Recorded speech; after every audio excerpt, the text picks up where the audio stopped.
Paper जिसमें जीवन का सूत्र लिखा गया है, बताया गया है।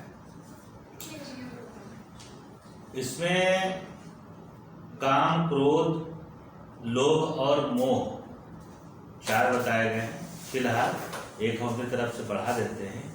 काम, क्रोध, मद, लोभ, मोह 5 बताया कि स्वाभाविक जो वृत्तियां हैं, स्वाभाविक जो सामान्य उनका स्वभाव कि वो जैसे गुस्सा है तो सामान्य स्वभाव, ठीक।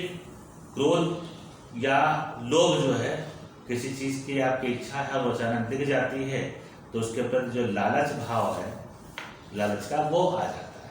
तो ये स्वाभाविक वृत्तियां कहलाई गई हैं, ठीक है। आपके स्वभाव का हिस्सा है, आपके व्यक्तित्व का ये हिस्सा है।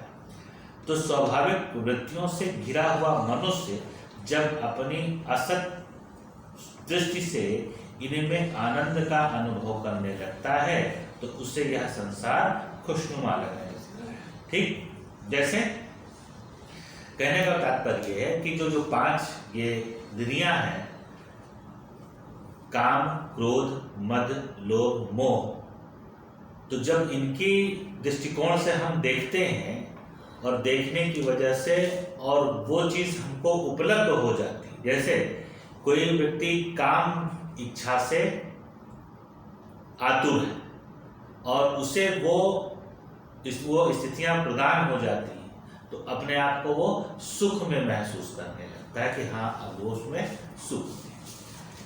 काम के बाद क्रोध है, अगर किसी को गुस्सा आ गया किसी बात पर और वो अपने आप अपना गुस्सा उस पर उतार दिया, तो उतारने के बाद कभी आपने नोटिस किया बड़ी सेटिस्फेक्शन महसूस होती है, संतुष्टि, क्या, क्यों, बड़ा आनंद आता है कि हम कर पाए, ठीक। इसी तरह से मद यानी कि अहंकार जो है, उसकी भी आपके पास खूब ढेर सारा धन दौलत है, मकान है, गाड़ी घोड़ा है और कहीं आप दिखा पाए और किसी ने पूछ लिया कि भाई साहब आपने रोलेक्स की घड़ी पहन रखी, महंगी होगी, हाँ ये 10 लाख की है, तो ये बताने के बाद जो आपको फील होता है वो बड़ा सुखद महसूस होता है।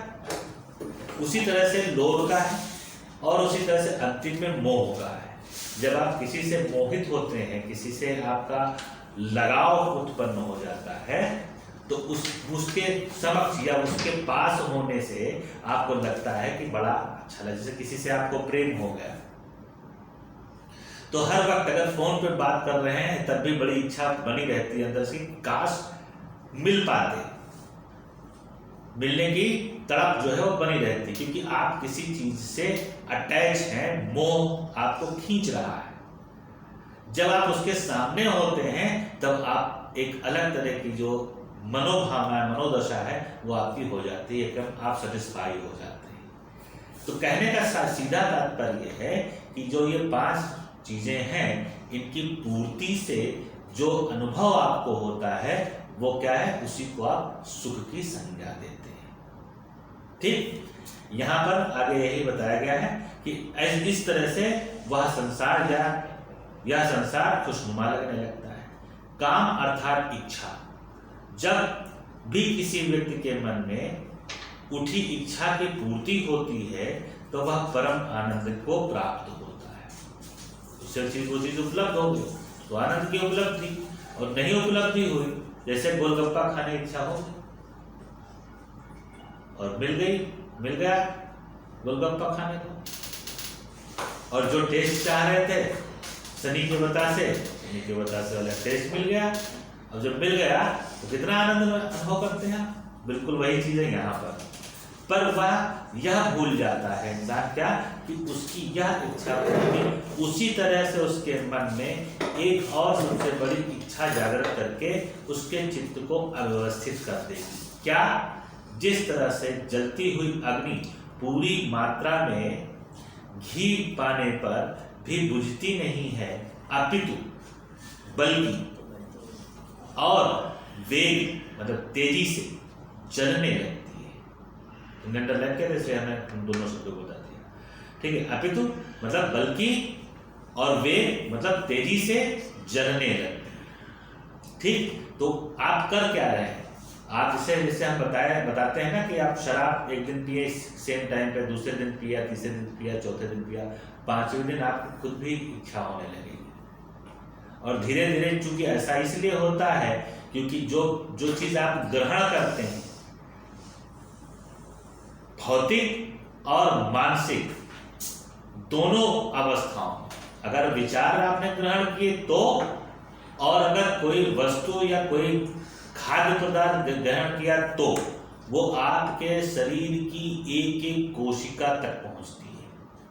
और कोशिका अगर उससे प्रफुल्लित है तो वो फिर से डिमांड करेगी और फिर आपको देना पड़ेगा, चाहे वो विचार हो। आप देखिए कोई ऐसे विचार भी होते हैं जो आपको बड़ा आनंद देते हैं कि बस मन करता है उन्हीं विचारों में, उन्हीं में खोए रहें। और कभी कभी होता है कि ऐसे विचार भी होते हैं कि आपको क्रोधित कर देते हैं, मन के भाव ही तो हैं। ठीक, तो आप जिस तरह के विचार ग्रहण करेंगे, आपके मन के भाव भी उसी तरह से बनेंगे, और वो भाव जो है वो आपकी एक एक कोशिका तक उसका प्रभाव पड़ेगा, बिल्कुल तय है। और कोशिकाएं जो हैं वो आपके शारीरिक ऊर्जा को उसी तरह से बल प्रदान कर देती हैं, दिशा प्रदान कर देती हैं। ठीक, ये बात जरा ध्यान रखिएगा।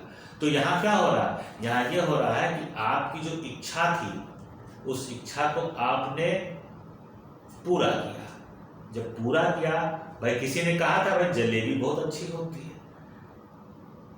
गोल गोल होती है, ठीक है, उसको खाने मीठी मीठी लगती है, तो और कभी नहीं आपने खाई तो मन करेगा खाने, क्योंकि एक विचार आपके अंदर गया है, तो विचार ने उस तरह की भावनाएं पैदा की। अब आपकी हर कोशिका जलेबी मांग रही, और जिस दिन जलेबी मिल गई, और वो भी थोड़ी मात्रा में मिल गई, तो अगले दिन फिर से वो डिमांड करेगा शरीर कि नहीं भाई वो जलेबी बहुत अच्छी थी, हमको जलेबी चाहिए, तो आप फिर से जलेबी की दुकान पहुंच गए। तो यहाँ क्या है कि हर इच्छा की पूर्ति पर क्या होता है, एक आप घी की तरह काम करते हैं, जैसे पूर्ति होती है आप, वो घी की तरह काम करता है। अगली इच्छा या उससे बड़ी इच्छा उत्पन्न हो जाती है, और अगर वो नहीं पूरी हुई तो आप क्या फील करते हैं? दुख। जो दुख सुख है वो इसी तरह से आपके जीवन में आता जाता रहता है। कभी आपको लगता है कि नहीं आपको मकान चाहिए और नहीं उपलब्ध हो पाया, तो आप दुख की स्थिति में, और बन गया या मिल गया, हाँ ठीक है। कभी आप घूमने गए, जब घूमने जाते हैं तो देखिए कहीं होटल, और जब तक होटल नहीं मिलता है तो रात कहाँ गुजारेंगे, कहाँ क्या करेंगे, और जब होटल मिलता है तो सीधे सबसे पहले जाके बेड पर धाम से गिरते हैं। एक इच्छा थी ना, उसकी पूर्ति हुई, तब आपको संसार सुंदर लगने लगता है। जब वही इच्छा की पूर्ति नहीं होती तो वही संसार आपको असुंदर लगता है। संसार एक्चुअल में कुछ नहीं, ना अच्छा है ना बुरा है, ये आपकी मानसिक प्रवृत्ति है, आप मानसिक सोच है। इसीलिए जो सुख और दुख है ये मानसिक अवस्था है। किसी को मोटी रोटी खाने में बड़ा आनंद आता है, तो किसी को पतली रोटी खाने में आनंद आता है। तो ये है तो रोटी ही दोनों, लेकिन चूंकि आपकी मानसिक स्थिति कैसी है, आपका मन क्या चाह रहा है, उस आधार पर जो है आप सुख और दुख का भोग करते हैं। क्लियर? ठीक, आगे बात बता रहे हैं, किसी बात से यदि किसी व्यक्ति के साथ विचार भिन्नता होने, वैचारिक मतभेद हो अलग से, तो वे दोनों ही पक्ष एक दूसरे की हानि करने के लिए तत्पर हो जाते हैं। भाई अगर आपके विचार हमसे नहीं मेल खाए तो हम कहेंगे कि नहीं तो तुम हमसे दूर रहो, या साथ रहना तो हमारे हिसाब से बदलो, और नहीं बदल रहे तो पीटेंगे, मारेंगे, कुछ ना कुछ तो ऐसा विरोध उत्पन्न होगा ही होगा। ठीक वही बात यहाँ पर कही गई है कि हानि करने में तत्पर रहते हैं और अपने चित्त की सहज शांति खो बैठते हैं।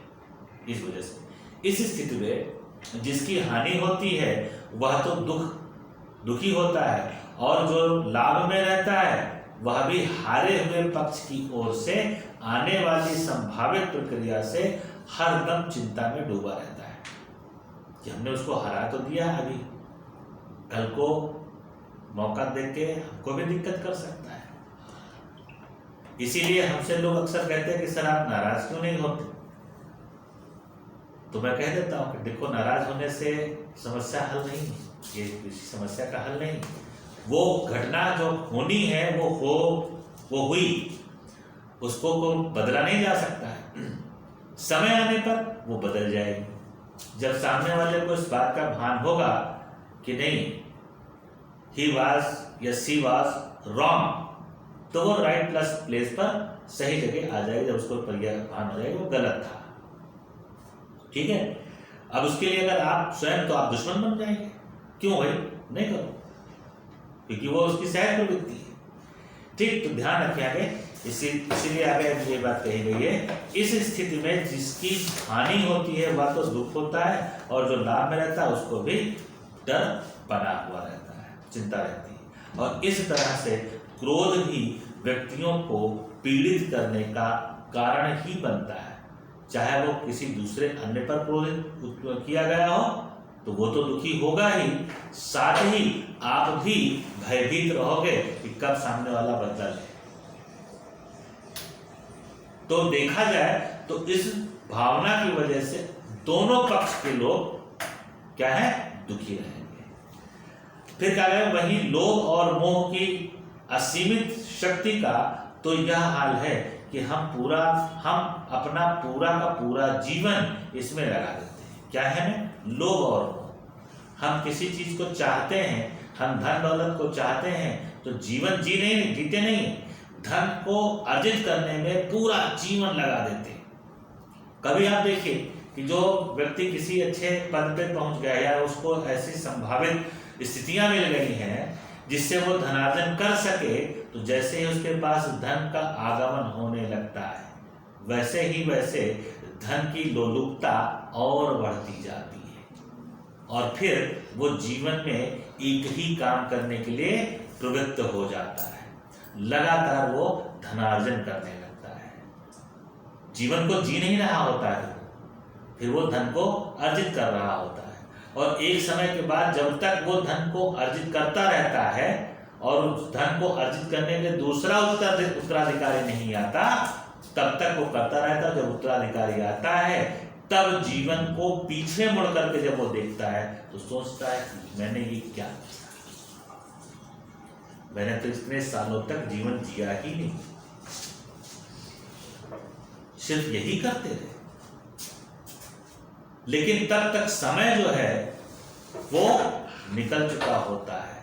अब आप ना तो घूम सकते हैं क्योंकि वृद्धावस्था है, ना पहाड़ों पर चढ़ सकते हैं, न जीवन का कोई और आनंद ले सकते हैं। आपकी युवावस्था भी गुजर गई, आप वृद्धावस्था पहुंच चुके हैं। तो कुल मिला के अंतिम में जीवन के इन सारे जो ज्ञान होता है तब बड़ा आपको दुख होता है। तो मतलब क्या है कि आपने इतना धनार्जन किया, सब कुछ किया, तो अंतिम में इस बात से दुखी हो गए कि हमने जिंदगी को जिया ही नहीं। तो उस धन का क्या मतलब, धन क्यों भाई, धनार्जन क्यों करते हैं? सुख के लिए, आनंद के लिए, और वो तो किया नहीं। तो जीवन को इसीलिए गुरु की आवश्यकता होती है, उसको पता है कि आपको क्या करना है। तो यहां पर यही है कि लोभ जो है वो आपको जीवन भर सताता है, और मोह, अरे वाह, मोह की तो बात ही मत करिए। मोह की तो कहानी ये है कि नई नई गाड़ी आप लेके आए, घर से बाहर निकले, रोड तक पहुंचे नहीं कि एक रिक्शे वाले ने हल्का सा स्क्रैच मार दिया। अब चूंकि आपकी नई गाड़ी थी, तो नई नई जो चीज होती है, जैसे नई दुल्हन होती है, नई गाड़ी होती है, तो उससे आपका अटैचमेंट ज्यादा होता है। और जो अटैचमेंट है, जो मोह है, वो क्रोध को उत्पन्न कर देता है। कब? उसकी खराब होने से। तो जिसने खरोच मारा रिक्शे वाले ने, हालांकि अनजाने में लगा, हो सकता है आपकी गलती से लग गया, लेकिन आप उतर के उसके ऊपर नाराज होते हैं, क्रोधित हो जाते हैं। हो सकता है कि आप भी मार भी दें, लेकिन क्या जरा सोचिए, इतना एक्शन करने के बाद, इतनी क्रिया करने के बाद जो स्क्रैच है वो ठीक हो पाया? नहीं ना। और अगर नहीं करते तो शायद रिक्शे वाला गलत होता या साइकिल वाला गलत होता, जो भिड़ा था वो गलत होता, तो उसको आत्मग्लानि होती और वो इस बात को ध्यान रखता कि अगली बार ऐसी जो गलती है उसकी पुनरावृत्ति ना होने पाए। लेकिन आपने कहानी बिगाड़ दी, समझ तो थी नहीं आपने, और गुस्सा हो गए, अटैच थे ना। और वो अटैचमेंट कभी कभी किसी चीज के साथ ऐसा लग जाता है कि आप अपने सारे कर्तव्यों को भूल जाते हैं। आजकल की जो युवा पीढ़ी है इसमें अधिक जो है वो इन्वॉल्व है, संलिप्त है। वो किसी से प्रेम करता है या करती है तो बस उसके जीवन में बस उसको ही, इसके अलावा जिन लोगों ने उनके जीवन को इस ऊंचाई तक पहुंचाया उससे कोई मतलब नहीं। न माँ बाप से कोई मतलब है, न किसी अन्य रिश्तेदार से कोई मतलब है। वजह क्या है? इस बात का उसको ज्ञान नहीं है कि मोह में उसने अपने जीवन को फंसा लिया है, और तब तक वो मोह में फंसा हुआ है जब तक सामने वाले जादूगर ने अपने जादू को माया रूपी मोह को फैला रखा है, मोह रूपी माया को फैला रखा है। आप उलझे हुए, आपको जीवन की यथार्थता नहीं पता है, और आपके जीवन भर जब तक मृत्यु नहीं हो जाती तब तक उस मोह में आप जकड़े हुए रहते हैं। ठीक, तो मोह की तो बड़ी खतरनाक कहानी यहाँ पर यह है। वहीं लोभ और मोह की असीमित शक्ति का तो यह हाल है कि हम अपना पूरा का पूरा जीवन इसमें लगा देते हैं कि हमारे पास इतनी अथाह संपत्ति हो जिसकी बराबरी धरती का कोई भी दूसरा व्यक्ति कभी ना कर सके, और हमारी अपनी संतान भी ऐसी हो जिसकी सुंदरता और बुद्धिमत्ता का कोई मुकाबला ना हो सके। रावण से लेकर कंस आदि के उदाहरण हमारे सामने हैं जो अपने जीवन में अपनी ऐसी ही मानसिक विकृतियों से कभी भी पार नहीं पा सके। मानसिक यानी मन की इन विकृतियों का मतलब होता है खराबी, दुर्गुण, बुरे जो विचार। ठीक है, मानसिक विकृतियों से कभी भी पार नहीं पा सके। हमें स्पष्ट रूप से यह जान लेना चाहिए कि ऊपर से ललित और आकर्षक दिखने वाला यह जगत अंत में हमारे लिए सुख का नहीं अपितु दुख और पीड़ा देने का ही कारण होता है।